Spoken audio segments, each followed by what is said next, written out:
Oi, meu nome é Virgínia, sou professora de História aqui no Colégio Oficina do Estudante e o tema de hoje é História do Brasil, período regencial.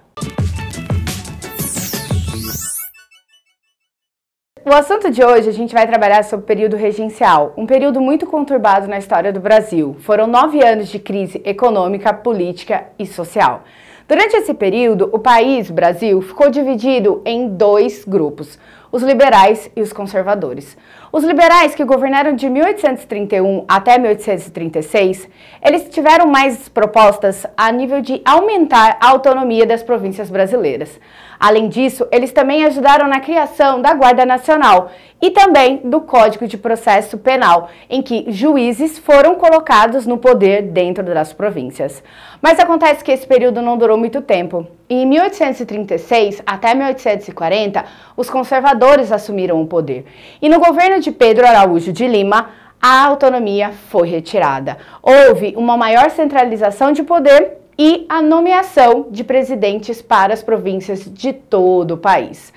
Todo esse contexto vai trazer para a gente no Brasil um contexto de grande violência, pobreza e de crises, como eu já citei. E dentro desse contexto vão surgir revoltas ao longo de todo o território nacional. Vamos falar agora, então, das revoltas regenciais. No Pará, uma das primeiras revoltas começou junto com a elite da região contrária à nomeação dos presidentes da província. O presidente até então, Bernardo Lobo de Souza, não fazia parte da região e a política e a elite local desejava que o fazendeiro Malcher assumisse o controle do estado. Mas essa elite, junto com a população local, conseguiu incitar um movimento bastante violento e essa população, composta de negros escravizados, indígenas e pessoas livres, também se rebelaram, manifestando as péssimas condições de vida em que passavam.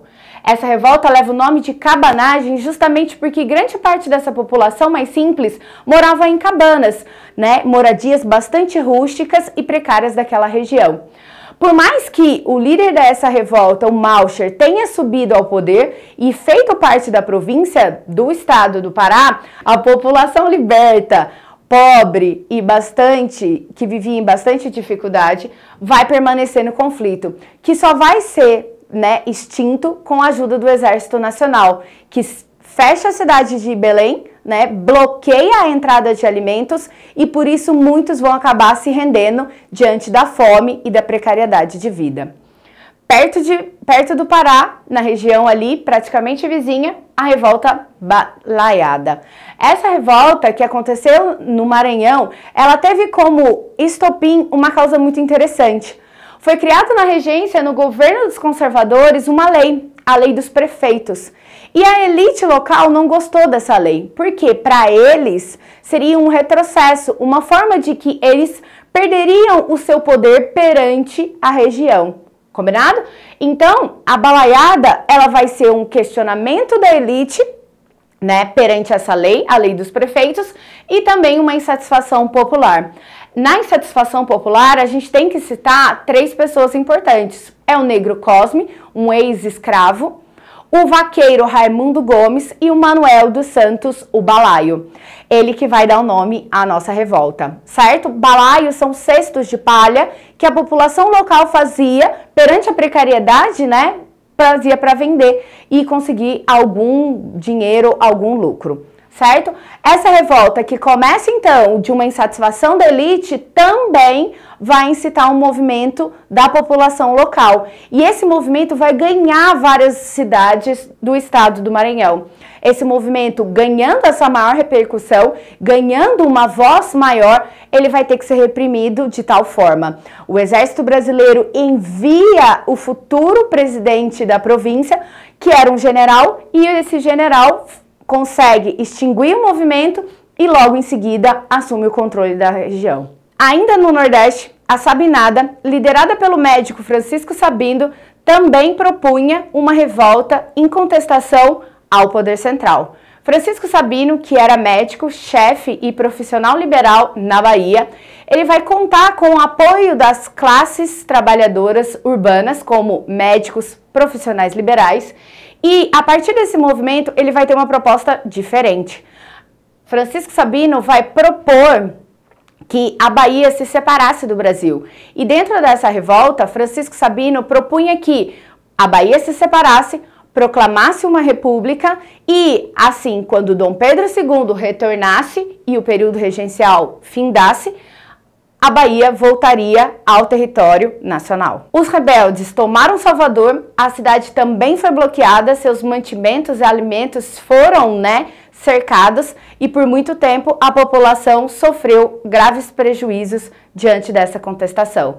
Assim como as outras revoltas, muitos mortos marcaram com a violência esse conflito. A Revolta dos Malês. Essa, diferente de todas as outras, contava com uma grande parcela de escravizados. Negros que tinham vindo da África, mas que mantinham de forma escondida as suas características, a sua fé islâmica, por isso o nome malês, certo? Esses negros se organizavam clandestinamente em sessões, em encontros, em casas de libertos, para se organizar a fim de tomarem o poder e também conseguirem as suas alforrias. Nesse conflito, marcado pela liberdade, pela busca pela liberdade religiosa, esse conflito encontrou uma grande organização e propunham, no dia 25 de janeiro de 1835, o início da revolta. Mas esse movimento acabou sendo delatado. E no dia 23 de janeiro, as forças do exército já estavam em Salvador para derrubar e findar todas as revoltas e manifestações propostas pelos escravos. Nesse momento, mais de 200 escravizados se organizaram e tentaram resistir, mas grande parte deles não sobreviveu e outros tantos foram presos e também executados. Por fim, a nossa última revolta, a Revolta da Farroupilha. Essa eu tenho certeza que você já ouviu falar. A Revolta da Farroupilha ela ficou muito famosa pelo grande período que ela durou, mais ou menos 10 anos. Ela começou em 1835 e acabou em 1845. Nessa revolta, localizada principalmente no estado do Rio Grande do Sul e em Santa Catarina, certo? Os fazendeiros, estancieiros, produtores de carne de charque, a carne seca daquela região, questionavam os altíssimos impostos que eles pagavam para a exportação de seu produto. Dois líderes principais, Bento Gonçalves e Bento Manuel Ribeiro, se organizaram junto a uma camada média urbana, com profissionais liberais e comerciantes, e se rebelaram perante o governo central. Essa revolta, assim como a Sabinada, também propunha separação. E eles conseguiram em 1836, quando foi criada a República Rio-Grandense. Essa república, cujo presidente seria Bento Gonçalves, seria uma república escravocrata e o seu voto censitário. Mas, no estado de Santa Catarina, a revolta se alastrou. E por isso, eles também proclamaram a sua república, a República Juliana, também nesse ano de 1836, tá ok? Nesse momento, as revoltas se intensificaram na região sul do país. O exército brasileiro invadiu o território trazendo vários soldados e houve várias batalhas, certo? Mas a paz só foi conquistada através de anistia e de muitos acordos. Alguns integrantes da Farroupilha foram fazer parte do exército brasileiro, certo?